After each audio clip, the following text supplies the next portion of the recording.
December 2015 in New York didn't just arrive. It threw a sucker punch straight to the gut. Manhattan was the first to fold. The skyscrapers bled into a slate-gray sky, and the streets turned into frozen canyons where the wind howled with the fury of a stray dog. It was pitch black by 4 in the afternoon. By 6, the city was skinned in a coat of black ice, reflecting neon diner signs and the brake lights of gridlocked cabs like a cheap mirror. The radio weathermen were choking on their own hysteria, promising a historic blizzard, but to me, it was just another Thursday. Another night where the cold bit down to the bone and the paper cup of coffee went stone cold faster than I could take a sip. I dragged on my third cigarette in an hour, huddled under the awning of a shuttered pawn shop on a Queens corner. The smoke didn't rise. The wind slapped it right back into my heavy coat, stinging my face with ice crystals. The name's Silas Vane.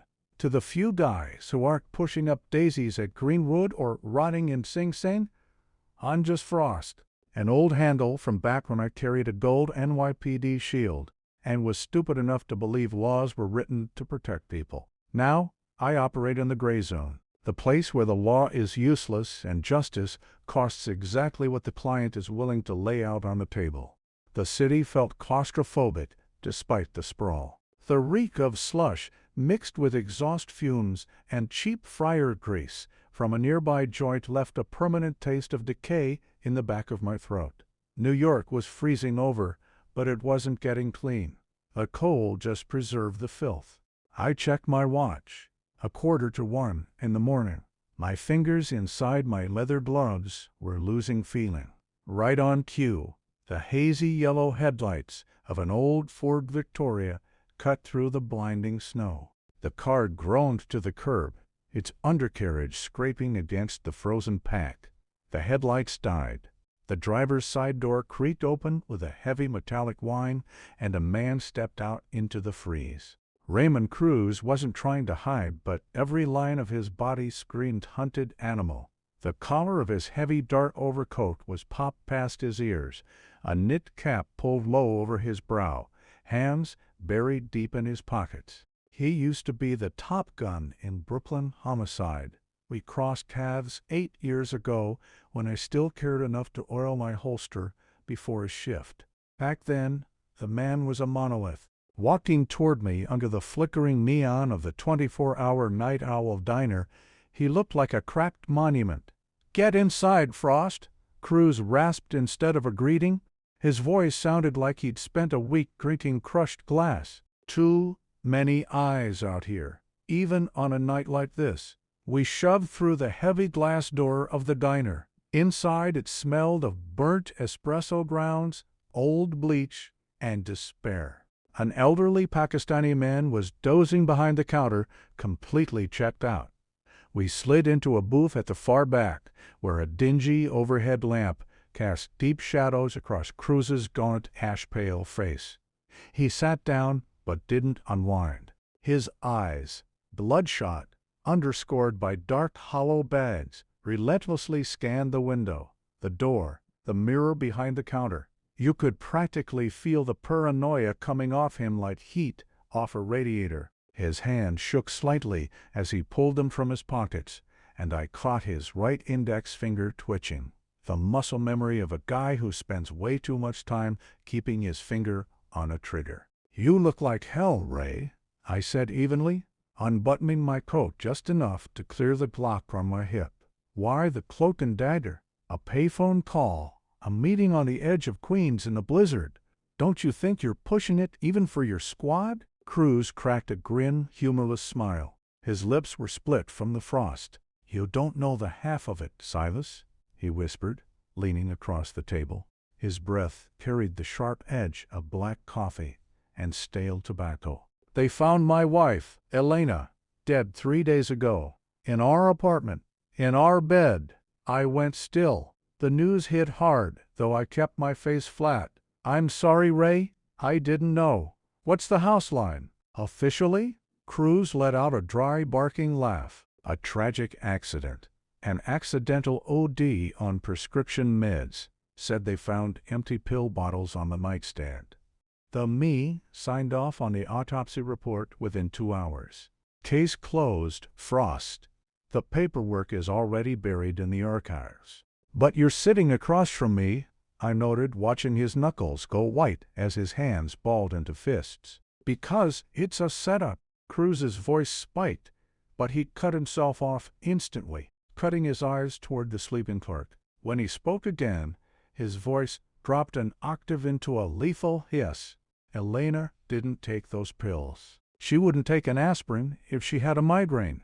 For the last 6 months, I've been breathing down the neck of Los Negros, the South American cartel running the Brooklyn waterfront. I got too close, Silas. Elena's death wasn't an accident. It was an execution. A final warning to me. Shut your mouth and walk away, or you're next. If you're right, Ray, why aren't you taking this to IAB? Why aren't you waking up your captain? I narrowed my eyes. Cruz looked at me like I was a naive kid. There was a profound, hollow despair in his eyes that makes even seasoned cops uncomfortable. Who do I go to? He asked quietly. Captain Mulrooney? The guy who bought a new house in the Hamptons last month with cash? Or my partner Miller, who suddenly started wearing a 20-grand watch? My precinct is compromised top to bottom, Silas. The cartel bought the whole damn house, from the cruisers to the brass. If I breathe a word to internal affairs, the file vanishes before I hit the elevator, and I end up floater in the Hudson with a Colombian necktie. I need someone outside the fence. Someone who knows how to dig and doesn't give a damn about badges. I need you. He reached into the breast pocket of his coat and pulled out a thick manila envelope. It hit the laminate tabletop with a dull thud. That's a copy of the scene report. I snagged it before they could shred the original. Pictures, and $5 grand in cash. All I could pull from the ATM without tripping alarms. Get me hard proof it was a homicide. Get me names, Frost. That's all I'm asking.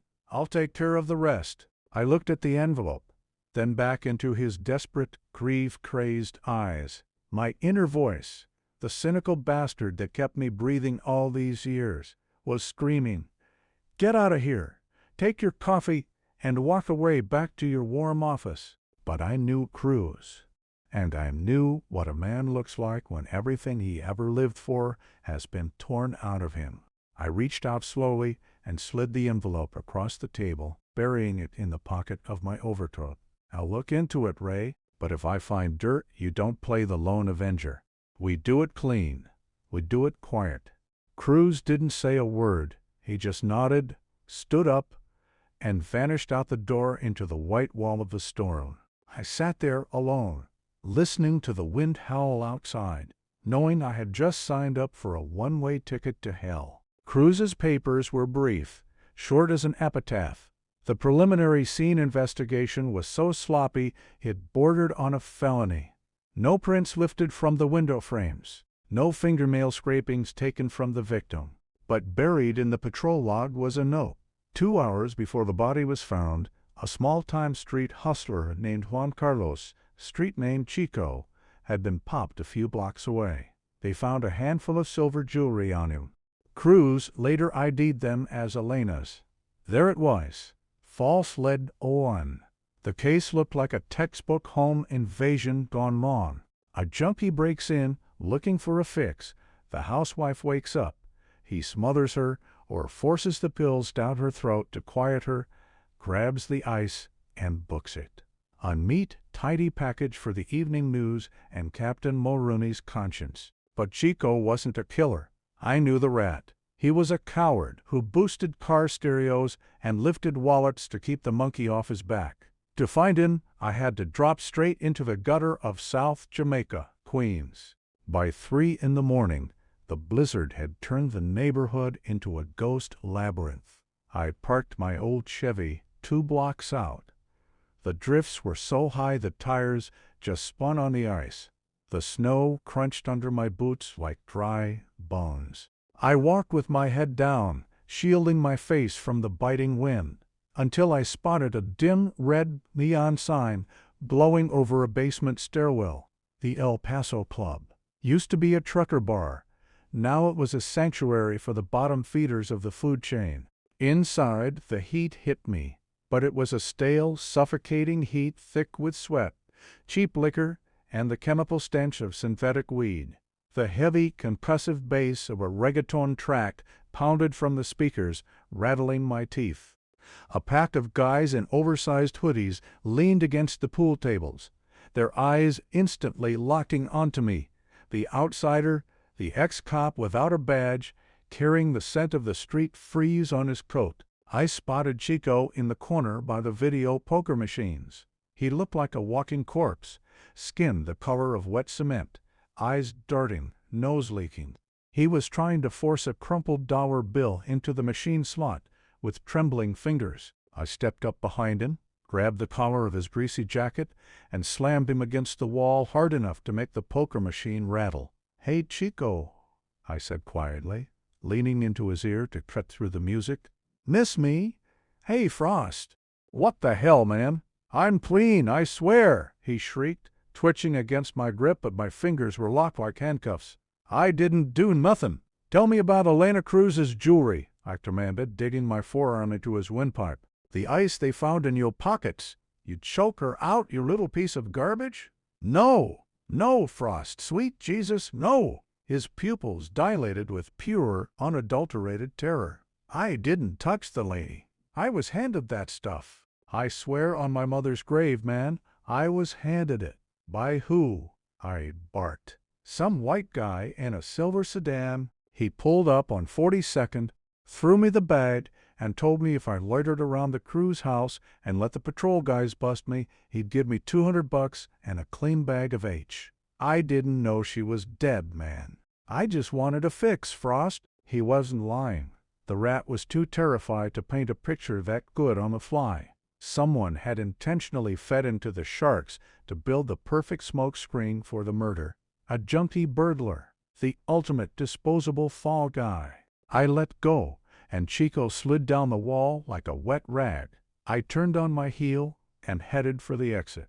I was done here, but the city already had my reception planned. When I threw open the door and stepped into the dark, snow-choked alley behind the club, the air went deathly quiet. The music inside died behind the thick concrete walls. Nothing but the whistle of the wind and the hiss of snow hitting the dumpsters.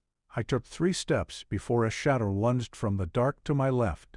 The first hit caught me dead in the jaw. It was a heavy, professional strike, brass knuckles or a roll of quarters. The iron taste of blood filled my mouth instantly, and white sparks exploded behind my eyes. I staggered, my knees hitting the freezing slush. "Welcome to Queens, Frost," a gruff voice barked with a thick Spanish accent.